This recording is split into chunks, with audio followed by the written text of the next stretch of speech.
Some roads are epic in scale, motorways that cross nations, A roads that run for hundreds of miles. And then there are roads like the A376, just over 10 miles long, not a trunk route, not a motorway, but utterly charming. The A376 runs from the cathedral city of Exeter down to the seaside town of Exmouth, following the eastern edge of the River Exe estuary. It's a commuter road, a holiday road, a road with stories. And in many ways, it's a perfect example of how even relatively short A roads can define a region. Exeter itself is ancient. Roads have radiated from it for nearly 2,000 years. While the A376 isn't Roman in origin, it occupies a corridor that has long connected settlement to coast. In the 19th century, Exmouth blossomed as a seaside resort, fresh air, sea bathing, Victorian optimism. The railway arrived in 1861, but the road remained vital, particularly for local trade and, later, motor traffic. When Britain's road numbering system was introduced in 1923, the A376 was designated as the primary link between Exeter and Exmouth, and it's held that number ever since. Short, simple, functional. What makes the A376 special is geography. Leaving Exeter, the road heads southeast, running parallel, often quite closely, to the River Exe. To one side, marshland, mudflats, tidal waters that shimmer silver at sunset. To the other, villages and gently rising Devon countryside. For many, the A376 is simply the Exmouth Road. It carries commuters into Exeter, students heading to the university, families going for fish and chips by the sea. And in summer, it carries holiday traffic that can turn a 10-mile run into a test of patience. This isn't a dual carriageway blast. It's predominantly single carriageway, punctuated by roundabouts, junctions, and traffic lights.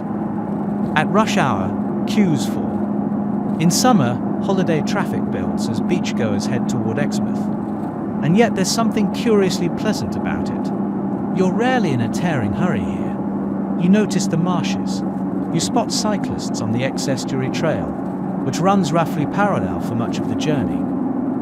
You might even glance across and see a train from the Avocet line gliding past on the waterside, rail and road sharing the same slender strip of Devon geography.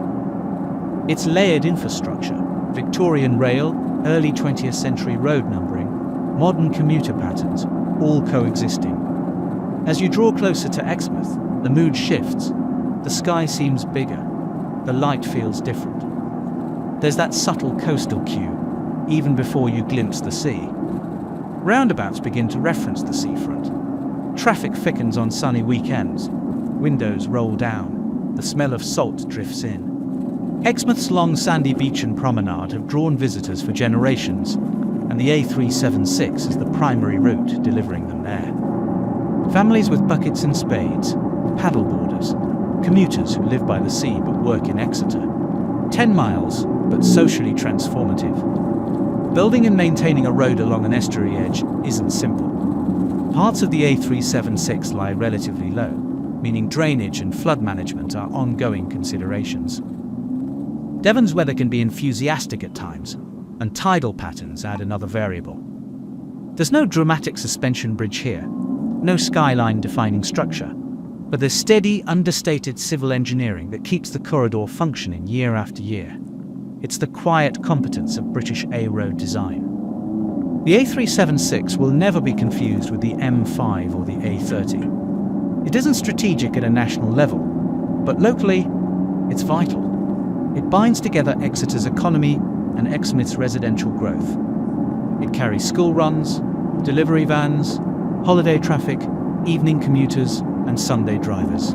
It's the kind of road you don't notice until it's blocked, and then you realize just how much depends on it. And perhaps that's the beauty of roads like this. They're not spectacular, they're not famous, but they shape daily life.